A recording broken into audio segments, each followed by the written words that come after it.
हम बात करेंगे सौरभ मुखर्जी साहब से, जाने माने फंड मैनेजर हैं और मार्सिलस इन्वेस्टमेंट्स के। और आज बात करने के लिए विशेष जो हमने मुद्दा चुना है उसी से मैं करता हूं शुरुआत। पहले तो सौरभ सर का स्वागत करता हूं। सौरभ साहब, बहुत बहुत शुक्रिया आपका। आज आपका पूरा दिन बड़ा बिजी शेड्यूल था और मैं सुबह से रिक्वेस्ट कर रहा था सौरभ सर से कि थोड़ा समय निकालें, हमारे साथ आकर बात करें। 3 बजे तक back to back meetings, conferences, और उसके बाद मैंने फाइनली 3:30 बजे सर को पकड़ लिया। शुक्रिया सर वक्त देने के लिए। पहली चीज़ जो ये मैं जानना समझना चाहता हूँ, चूँकि आप जीएमएम फॉडलर में आप बड़े इन्वेस्टर भी हैं, आपके फंड में वो स्टॉक भी है, क्या आप भी सरप्राइज या शॉक थे जिस तरह से प्रमोटर्स ने इतनी बड़ी ऑफर फॉर सेल निकाली कि माफ़ कीजिए, इतनी बड़ी अपनी होल्डिंग सेल करने के बारे में सोचे और वो भी इतने बड़े डिस्काउंट पर? क्या आपको भी सुनकर एकदम से झटका लगा या एक्सपेक्टेड था ये?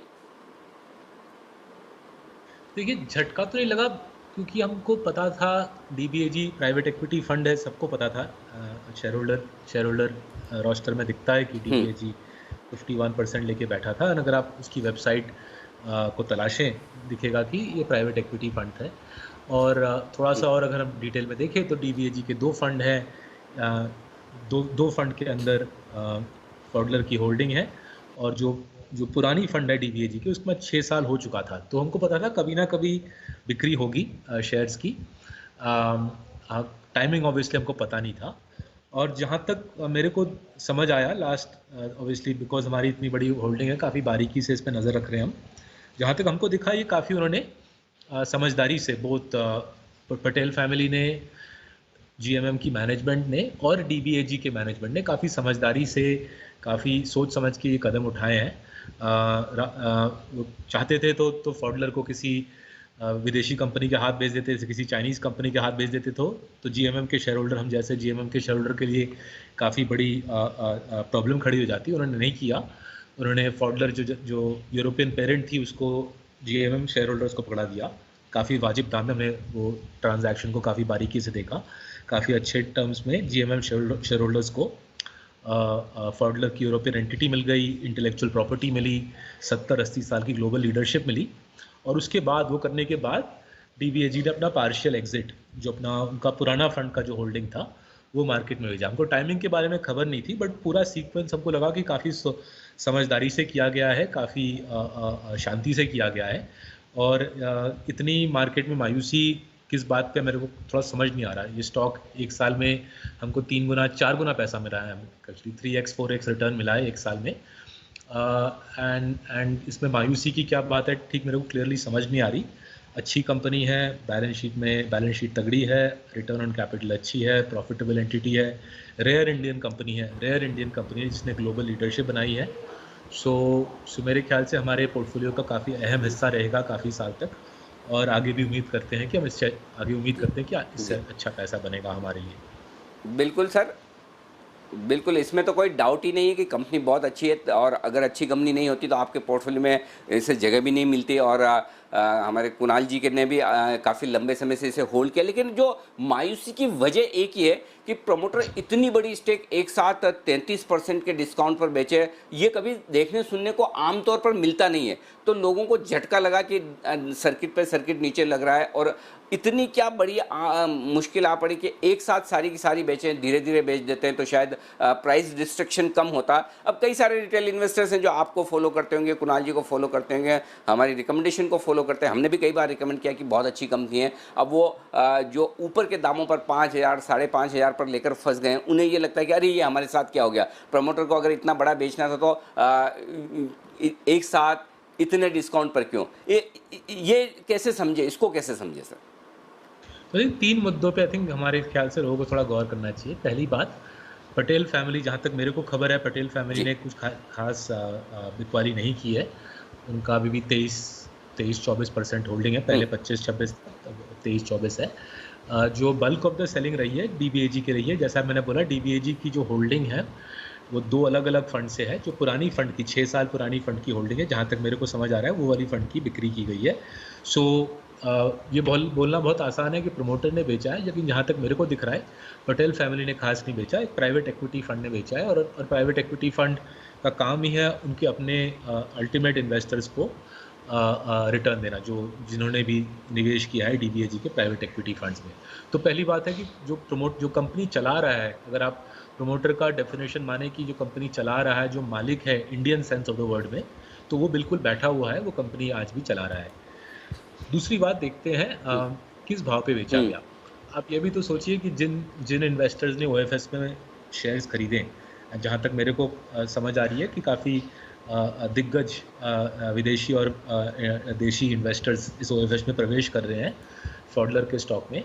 तो उन्होंने भी उनका भी एक नज़रिया है। अगर आप 1000 करोड़ का ब्लॉक बेच रहे हो, 1000 करोड़ का क्वांटिटी बेच रहे हो इन अ कंपनी जिसकी मार्केट कैप 1 साल पहले तक करीबन 2000 करोड़ थी, तो जाहिर है जो भी दिग्गज इन्वेस्टर प्रवेश कर रहा है स्टॉक में, वो भी बोल रहा है कि मैं अगर इतना बड़ा अमाउंट खरीदूंगा, मेरे को भी एक वाजिब दाम चाहिए। और जो 3500-4000 का जो भाव था, वो 2 महीने पहले तक स्टॉक का वही भाव था। तो किस लिए लोग इतना उछल रहे हैं कि 6500 में भाव था, 3.5 पे ओएफएस किया, वो मेरे को समझ नहीं आ रही। Because there is no reason there is no reason for the incoming investor into the OFS to reference the price at which Pfaudler was trading 15 days ago, 30 days ago, 45 days ago. अगर आप देखें, जब take over की घोषणा की गई early अगस्त में, जब टेक ओवर की घोषणा की गई, 4100 4200 पे शेयर था। 1 साल पहले 1500 रुपये का यह शेयर था। तो उस कॉन्टेक्स्ट में देखें, 3500-4000 रुपये में इस कंपनी का ओएफएस करना 1000 करोड़ का क्वांटिटी मेरे ख्याल से सेंसिबल है। अगर ज़्यादा में किया जाता, अगर ज़्यादा ऊंचे भाव पे ये ओएफएस करने की चेष्टा करते, कहीं कॉम्प्रोमाइज़ करना पड़ता क्वालिटी ऑफ इन्वेस्टर्स में, और मेरे को बेहद खुशी है कि वो कॉम्प्रोमाइज़ नहीं की गई। मेरे को बेहद खुशी है कि फोकस इस पे रखा गया कि बिल्कुल उच्च कोटि के इन्वेस्टर इस ओएफएस में आए। और जिस तरीके से फॉडलर और जीएमएम का एक अच्छा साथ रहा है 10-20 साल तक, उसी प्रकार का एक नया एसोसिएशन बनाया जाए, एक नई श्रेणी, एक नई जनरेशन ऑफ इन्वेस्टर्स के साथ। तीसरी बात, कहानी अभी ख़त्म नहीं हुई है, ये कंपनी चलती रहेगी, आगे भी पैसा बनेगा। सो ओएफएस का भाव लेके इतना उछलना किस लिए लोग उत्तेजित हो रहे हैं ओएफएस का भाव लेके, फिर से मेरे को समझ नहीं आ रहा है।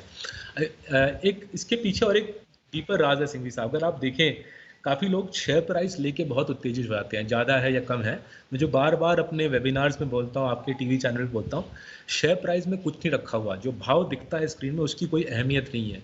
आज 3.5 या 4000 रुपये भाव होगा फॉडलर का, इस पे अगर आप खरीदें या बेचें, इसके साथ आपका कोई संपर्क नहीं है। What you need to focus on, ये कंपनी मार्केट लीडर है या नहीं, डोमिनेंट फ्रेंचाइज है या नहीं, और बुक्स क्लीन है या नहीं। हमारे ख्याल से तीनों टेस्ट पे फॉडलर खरा निकलता है, और इसलिए हम ये शेयर्स लेके बैठे रहेंगे और आगे के सालों में कमाई की उम्मीद रखेंगे। 3.5 या 4000 रुपये का शेयर प्राइस लेके इतना उछलना, मेरे ख्याल से इसमें कुछ मतलब नहीं है, कोई फ़ायदा भी नहीं है। अगर आपने लॉस खाया है लास्ट 30 दिनों में, मेरे ख्याल से हमारी तरह शांति से बैठे रहें, कमाने के कई मौके मिलेंगे इस कंपनी में। नहीं, बिल्कुल। कम से कम आपकी बात सुनकर कम से कम काफ़ी इन्वेस्टर्स का भरोसा लौटा होगा कि जब आप जैसे दिग्गज फंड मैनेजर अपने पोर्टफोलियो में इस स्टॉक को रख रहे हैं, शायद ऑफर फॉर सेल में खरीद भी रहे होंगे। लेकिन एक चीज़ तो आपकी जानकारी के लिए बताऊं कि पटेल फैमिली भी उनकी जितनी होल्डिंग है उसका 25% हिस्सा वो भी इस ऑफर फॉर सेल में बेच रहे हैं। दूसरा ये कि उन्होंने ग्रीन शू का भी इस्तेमाल किया, जो थोड़ा बहुत उन्हें एक्स्ट्रा सब्सक्रिप्शन मिला है नॉन इंस्टीट्यूशनल कैटेगरी से, उसका भी इस्तेमाल किया। तो क्या ये समझा जाए सर, जैसा आप कह रहे हैं कि जो 6500 के भाव थे वो गलत थे, और अगर 3500 के भाव ये वैल्यूशंस रीजनेबल हैं, तो क्या ये समझा जाए कि आमतौर पर जो विदेशी कंपनियां हैं जिनका फ्री फ्लोट कम होता है और जो महंगे वैल्यूशंस पर ट्रेड करते हैं, इसके लिए कोई चेक्स बैलेंसेस होने चाहिए कि कभी भी अगर इस तरह की कोई इवेंट हो और जिसके चलते शेयर का दाम आधा रह जाए, तो लोग तो आपके पोर्टफोलियो को देखकर, टीवी रिकमेंडेशंस को देखकर, कंपनी के प्रमोटर्स मैनेजमेंट को देखकर वो खरीदते हैं। तो अब 2 दिन पहले 21 सितंबर तक 6500 5500 सही लगता था, अब 3500 सही लगता है, तो ये दूर कैसे होगा सर? तो शेयर प्राइस लेके अगर मैं फिर से वही बात पे वापस आता हूँ कि लास्ट एक कंपनी जिसकी शेयर प्राइस 1 साल में ट्रिपल या क्वाड्रुपल हुई है, वहाँ पे शेयर प्राइस का मूवमेंट लेके ज़्यादा उत्तेजित होना या ज़्यादा मायूस होना मेरे ख्याल से कुछ मतलब की बात नहीं है। जो मुद्दा आपने बिल्कुल ठीक छेड़ा है, और जो मुद्दा मेरे ख्याल से हमारे मार्केट रेगुलेटर के लिए काफ़ी काफ़ी एक बड़ा मुद्दा है, मेरे ख्याल से वो उस मुद्दे पे फोकस भी कर रहे हैं, वो लिक्विडिटी का मुद्दा है। अगर आप देखें दुनिया के टॉप टॉप 7 और 8 स्टॉक मार्केट्स में देखें, इंडिया की लिक्विडिटी दुनिया के टॉप 7-8 स्टॉक मार्केट्स में सबसे कम है। और अगर आप इंडियन स्टॉक मार्केट को देखें, करीबन 40-50 लार्ज कैप शेयर्स के नीचे लिक्विडिटी सूखी पड़ जाती है। उससे मार्केट में वॉलेटिलिटी बनती है, शेयर्स ऊपर जाते हैं, नीचे आते हैं, तो कुछ ज़्यादा ही हद तक ऊपर नीचे जाते हैं। इससे हम जैसे इन्वेस्टर के लिए दिक्कत खड़ी हो जाती है, हमारे लिए बड़ा पोजीशन बनाना मुश्किल हो जाता है, बिकॉज हम बड़ा पोजीशन बनाने की चेष्टा करते हैं, शेयर ऊपर भागता है, और अगर पोजीशन बेचने की चेष्टा करते हैं, शेयर नीचे भागता है। सो मार्केट लिक्विडिटी, इंडिया की स्टॉक मार्केट की लिक्विडिटी को इम्प्रूव करना एक बहुत बहुत बड़ी ज़रूरत है। एंड उसी नज़रिए से अगर मैं सेबी का रिसेंट अनाउंसमेंट देखूँ 2 हफ्ते पहले का, जहाँ पे वो बोल रहे हैं कि मल्टी कैप फंड्स को बोल रहे हैं कि आप 25-25-25 के रेशियो में large cap, mid cap, small cap खरीदिए। मेरे को उस नज़रिए से वो मूव काफ़ी अच्छा लगा, क्योंकि लगा कि इससे मजबूरन मल्टी कैप फंड मैनेजर को स्मॉल कैप की तरफ आना पड़ेगा, और उससे स्मॉल कैप स्टॉक्स में लिक्विडिटी इम्प्रूव होने की एक उम्मीद है। बट मोर जनरली मार्केट में लिक्विडिटी काफ़ी बड़ी समस्या इंडिया में है। स्मॉल एंड मिड कैप में लिक्विडिटी की समस्या काफ़ी सालों से बनी हुई है। मेरे ख्याल से रेगुलेटर इस मुद्दे को रेक्टिफाई करने की भी चेष्टा कर रहे हैं। अच्छा सर, सौरभ सर, आखिरी सवाल। जिन लोगों के पास ऊपर के दाम के शेयर हैं, उन्हें डरने घबराने की ज़रूरत नहीं, वो होल्ड करें। और दूसरी बात ये कि क्या ऑफ़र फॉर सेल में ख़रीदारी करनी चाहिए। और तीसरा, एक जो काफ़ी चर्चा में मामला चल रहा है कि कुछ शेयर बोरोइंग मैकेनिज्म में ख़रीदे गए हैं, और इस ऑफ़र फॉर सेल के 2-3 दिन पहले ही भारी भरकम वॉल्यूम भी हुआ, वहाँ पर डिलीवरी भी भारी भरकम उतरी है। उसको लेकर भी लोग थोड़ा सा शंका कर रहे हैं, संदेह कर रहे हैं कि ये क्या हुआ, क्यों हुआ, कैसे हुआ। इस पर आपका क्या कहना है? पहली बात, ओएफएस में आपके दर्शकों को लेना चाहिए नहीं, उनको अपना माइंड मेकअप करना चाहिए। जैसे हमने बोला, हमारे लिए काफ़ी पसंदीदा स्टॉक है, हमारे पोर्टफोलियो का अहम हिस्सा है, और हमारे ख्याल से 3,500-4,000 हज़ार रुपये के भाव में ये कंपनी बेहद आकर्षक है हमारे नज़रिए से। दूसरी बात, एसएलवी मार्केट में क्या हुआ, उनकी डिटेल्स मेरे पास है नहीं। वो जिनके पास डिटेल्स है उनको डिसाइड करना चाहिए क्या हुआ है। अगर मैं लॉजिकली इस बात के बारे में सोचूं, मानिए मैं प्रमोटर हूं मार्सेलस का, अगर मैं मार्सेलस की शेयर्स अगले हफ्ते 10-15% मार्सेलस के शेयर बेचूंगा मार्केट में, मेरे लिए मार्सेलस का स्टॉक शॉर्ट करके कोई लॉजिक नहीं बनता, राइट। तो जो एक मार्केट में एक सोच घूम रही है कि एसएलवी मार्केट में कुछ अजीब सा काम हुआ है, एंड इस पे एक इन्वेस्टिगेशन होनी चाहिए। जो लॉजिकल चीज़ मेरे को लग रही है कि प्रमोटर के लिए एसएलवी मार्केट में कुछ भी करना कुछ लॉजिक नहीं बनता। दूसरे लोगों ने किया या नहीं किया है, ये मेरा काम नहीं है फाइंड आउट करना, हमारे रेगुलेटर लोगों का काम है। सो उस मुद्दे पे मैं उतना ज़्यादा दिमाग भी नहीं खपा रहा। और तीसरी बात, जैसे मैंने बोला, अगर आपने स्टॉक 2000 में लिया है या 4000 में लिया है या 5000 में लिया है, उसकी कोई अहमियत नहीं है। आपको बस इतना समझना है कि कंपनी में फ्रेंचाइज में दम है या नहीं, और जो फ्रेंचाइज को चलाते हैं, जो मैनेजमेंट है, उसकी इंटेग्रिटी पे आपको भरोसा है या नहीं। मेरे ख्याल से फ्रेंचाइज में बहुत सारा दम है। इनफैक्ट जो रिसेंट एक्विजिशंस हुए, डी ट्रीज का एक्विजिशन, जहाँ पे फॉडलर का 80% मार्केट शेयर बन गया इंडिया में, और जो ग्लोबल एक्विजिशन जहाँ पे फॉडलर की ग्लोबल एंटिटी जीएमएम के हाथों में आ गई, इन दोनों एक्विजिशन से कंपनी और मजबूत है और स्ट्रॉन्गर है। और 3.5 और 4 के भाव में, 3,500-4 हज़ार, 4,500 हज़ार के भाव में कंपनी को मेरे ख्याल से शेयर्स में काफ़ी अपसाइड है। सो किस भाव में आपने लिया उसकी कुछ अहमियत नहीं है। आपने 6.5 पे लिया या 2,500 पे लिया, आपको समझना है कि 3.5, 4, 4.5 पे मैं पैसा बना सकता है नहीं। हमारे ख्याल से हम बना सकते हैं, इसलिए हम लेके बैठे हैं। बिल्कुल। सौरभ सर, आपकी एक चीज़ के लिए मैं विशेष तारीफ़ करना चाहता हूँ। आमतौर पर है ना, फंड मैनेजर्स इस तरह की बातों पर आकर बात करने से कतराते हैं, अवॉइड करते हैं। आपने सामने से जब मैंने आपको अप्रोच किया, आपने कहा कि ठीक है मैं बात करूंगा, मैं पूरी चीज़ क्लियर करूंगा। बेसिकली हम आपसे समझना यही चाहते हैं कि वाकई में कई कंपनी के फंडामेंटल्स में कोई बदलाव तो नहीं हो रहा है, कहीं प्रमोटर्स के निकलने से रिटेल इन्वेस्टर्स को कोई डर तो नहीं होना चाहिए, कहीं आप जैसे फंड मैनेजर कोई व्यू बदल रहे हैं। और आपने बहुत साफ तरीके से एकदम प्रॉपर इसका विश्लेषण करके कहा कि नहीं, कहीं कोई डरने घबराने की ज़रूरत नहीं है। तो सबसे बड़ा मैसेज रिटेल इन्वेस्टर्स के लिए यह है कि 3,500-4,000 रुपये के दाम में शेयर बुरा नहीं है। आप ऑफ़र फॉर सेल में अप्लाई कर सकते हैं। कंपनी के बिजनेसेस में कहीं कोई दिक्कत वाली बात नहीं है। और हम पिछले 2-3 दिनों से कंपनी से भी बात करने की काफ़ी कोशिश कर रहे हैं। मैं आपके माध्यम से भी रिक्वेस्ट करूँगा तारिक पटेल साहब को कि आए, वो बात करें, इससे उनके इन्वेस्टर्स का कॉन्फिडेंस बढ़ेगा।